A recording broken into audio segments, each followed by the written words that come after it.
This is Jim with Twisted Hobbies. Today, we're building the Crack Yak XL. I am so excited for this build. I have a couple other XL models, but I know that this one has some peak performance, so I'm really excited to see how it does. First thing I did, I went to the internet, I downloaded my manual, I printed it out, I've got that ready to go. Then I have my power combo, my prop, my motor, my ESC, and my servos. Separate from that, I've got my receiver and my trusty foam tack. I don't go anywhere without that.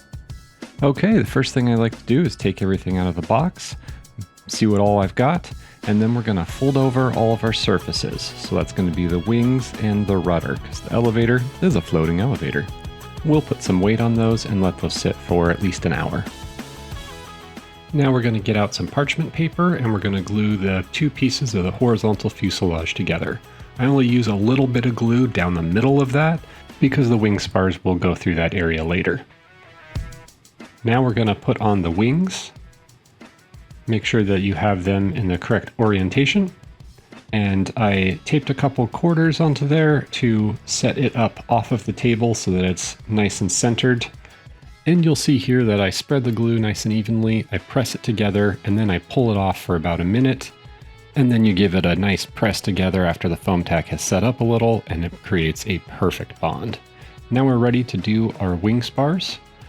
I'm using this nice big straight edge and the slot cutter tool from Twisted Hobbies to cut the slot about 6 millimeters deep. Then we give it a nice dry fit. And when gluing in the spar, you can use CA or you can use foam tack. I did both on this model. So we're going to do the bottom with some CA, and I just make sure everything's nice and together, and I run it along the seam.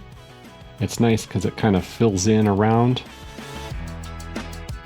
Then we're going to let it dry, put some weights on it so it's not going to dry warped. I always try to avoid using kicker if I can, so I did let that sit for a little bit before I flipped it over. I grabbed another piece of parchment paper, cut the slot for the other side, and this time we're going to be using foam tack, so I fill the slot with foam tack, and then I press the wing spar into place.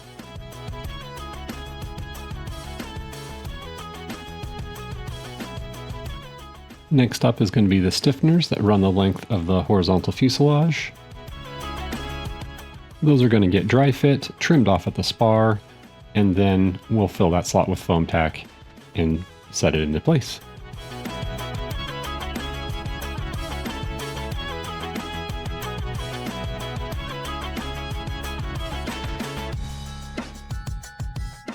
Now for the diagonal stiffeners, I would highly recommend referencing the manual and triple checking your lengths because they don't give any extra, so you really need to make sure you're cutting everything to the correct length. But once you've got them measured and cut, it's pretty straightforward gluing them all into place.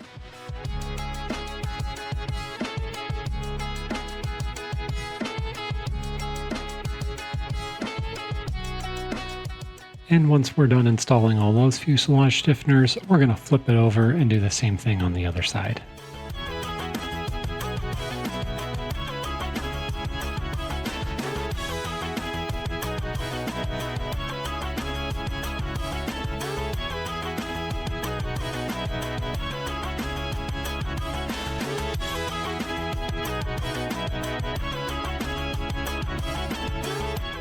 Next up, we'll grab out all the parts for the fully floating elevator.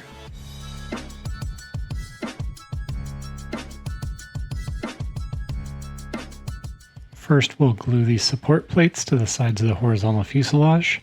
Just make sure you have them in the correct orientation because it's important.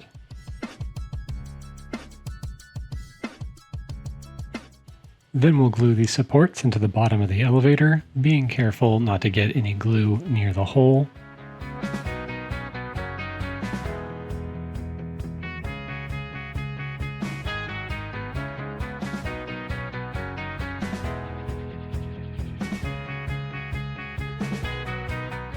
And then we're ready to assemble all of it. Be sure to check your orientation and put on your elevator control horn so that it is angled towards the back of the plane. And you want this to have a snug fit, but not binding. Once you're happy with the fit, we are ready to glue it in place. and I'm just going to be running CA along the carbon fiber tube on both sides. Hold off on gluing the elevator control horn until later. Next up is going to be the landing gear supports, and these just get glued together. And then we're going to glue them in place. And once those are done, we're ready to start working on the motor mount. Once the motor mount is in, we have 4 more carbon fiber stiffeners to put into place, and they go inside of the motor mount and through the gear mount on both sides.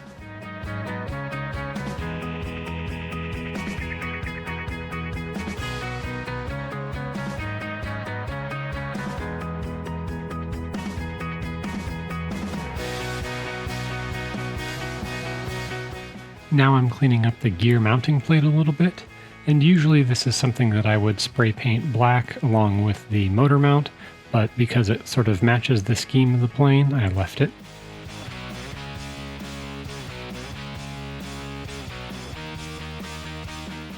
Then we'll split apart the vertical fuselage and mount the lower half into the horizontal fuselage. Give it a good dry fit. And then we spread glue down the length of the horizontal fuselage. Once we get into place, we're going to want to make sure it's at 90 degrees. So I'm using my little square. And next up, we're going to need to install some servos. So at this point, I should probably bind my receiver, calibrate my ESC, verify that all my servos are centered, and check the motor direction. There's a whole detailed video in the description on how to do all this, so be sure to check that out if you haven't done it before. And here I'm cutting out all of my control horns and servo extensions for my surfaces. And here I'm fitting all my servo extensions to my servo horns. And then I'll use my pin vise to drill a hole through the servo extension. Then we'll use a small servo mounting screw to affix these together, and then I'll trim them off with some diagonal cutters. And for this next part, I went to check the scale, and it turns out that my scale was way off, so I had to go reprint this page, so that way I can make sure everything was actually to scale. And we're just using this as a guide to place our aileron servo horns in the correct location.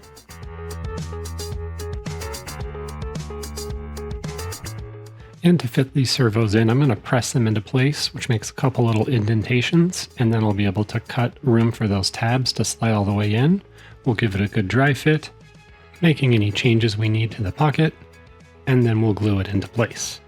I only put glue around the sides so that I could take the servo out later if I needed to.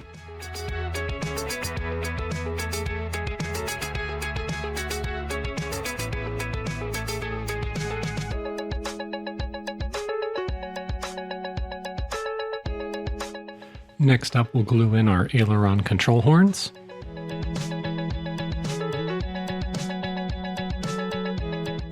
And then we'll start working on our aileron push rods. To make the push rod, we're going to trim off the end of the screw, and then we will thread on the clevises until the centers are at 55 millimeters apart from each other.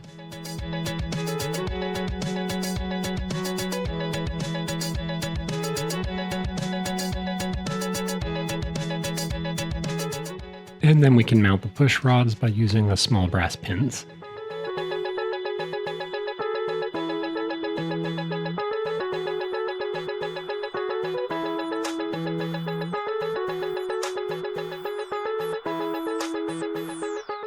Next up is going to be the landing gear, and we're just going to drill these out to 3 millimeters.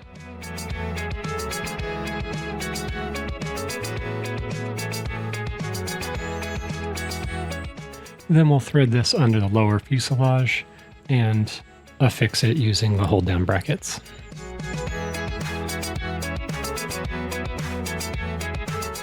And next up is going to be the assembly of the wheels and wheel pants.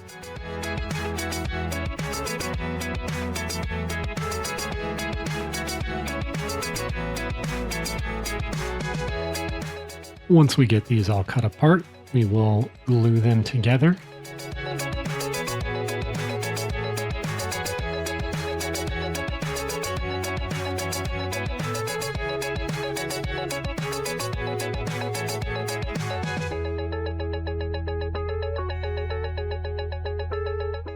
Then we'll drill out the wheels to 3 millimeters. Then we'll assemble the wheel, the axle, and the pants mount all together onto the landing gear, and then we'll do a final glue together of the pants onto that full assembly.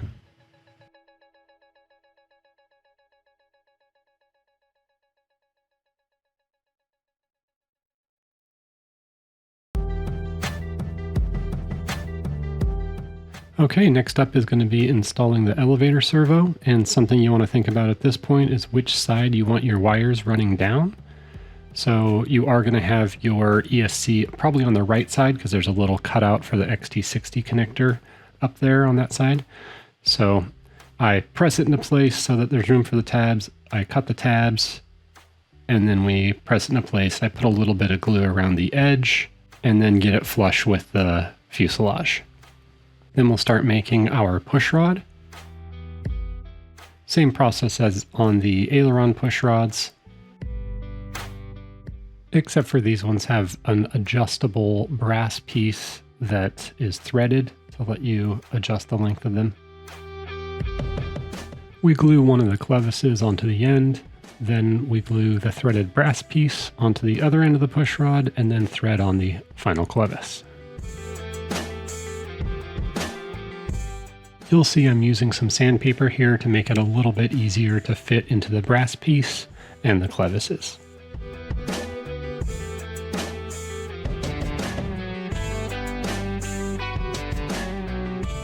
We place the pins in, and then we are going to use some CA on the control horn that goes around the tube.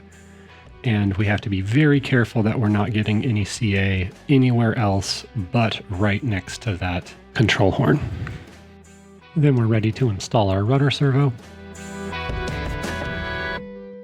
And you'll see here I'm not happy with how long that elevator push rod is, so I take it back apart and adjust the length of it, and that seems just about perfect now. Now we're ready for the top half of the vertical fuselage, so we're going to glue our canopy on, and then we're going to glue it to the horizontal fuselage. Now I'm ready for a dry fit. And while I was doing this, you'll see that the rudder servo needed a little bit more room. So I gave it a little more room. Everything looks good. Now we're ready to glue it into place.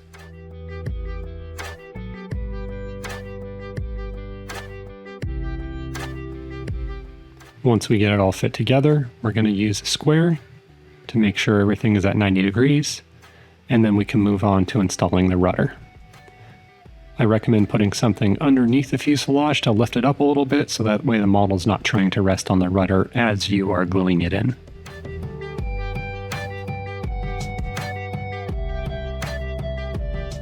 Then we can start assembling the tail wheel.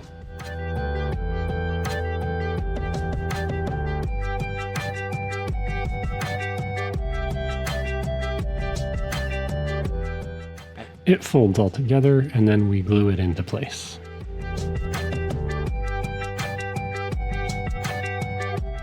Then we'll work on our rudder push rod and control horn. And next I put the motor on, but I did that out of frame, so I was kind of blocking the shot a little bit. So we are ready to now balance our propeller. So I get it balanced, a little bit of tape, and off we go. We pick the correct size of prop adapter and tighten down the prop.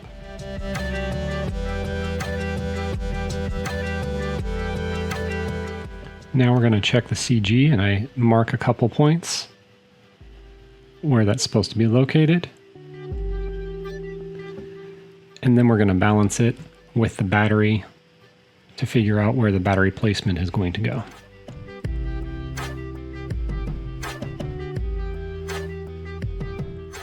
Now that I know where the battery is generally going to go, I'm going to cut a little slot and put some Velcro through there to temporarily hold my battery in until I can dial in my CG just right for the size of battery that I'm going to be using. Okay, that looks pretty good. Let's check out our maiden flight. First thing I do is I get it into a bit of a harrier and a bit of a hover, just trying to see where it's balanced, get a feel for how it's going to be able to fly, and it's feeling pretty good in this position. So let's get it out and flying a little bit more, see if we need to do any trimming. And she does not need a bit of trim. Feels really consistent, really smooth and floaty, but that full floating elevator just makes it snap right around. So I'm feeling pretty confident with the way that everything feels. It's a lot like the smaller Crack Yak, just with more mass. There's a bit of a lazy knife edge spin. And then I get it recovered, and then we do a bit of a lazy crankshaft. It's one of the few foamies that can do a crankshaft. It just has just enough mass to be able to do it and enough momentum to pull it all the way through. In knife edge, it's really stable. I don't feel like I'm fighting it in either direction, so that feels great. Now I'm just flipping it around a little bit here and there, checking how much power it's got, checking the roll rate. And we do have a little bit of wind today, not terrible, but enough to push us around a little. Let's see another crankshaft. Oh, that one felt really good, really smooth on the recovery. What a fun model. Let's give it a little inverted harrier and bring it in close. And you can see the wind is pushing me around just a little bit. Now I'm going to set up for a snap into a hover. So I want to get it going nice and level. And that's not level. Oh, that's a little close. But it's got a lot of punch-out power, so I was able to save that without putting the model in on the Maiden.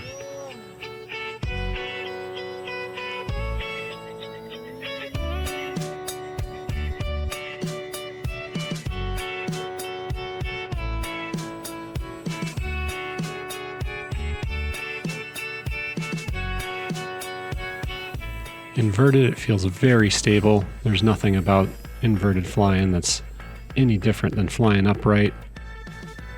And let's give it another spin.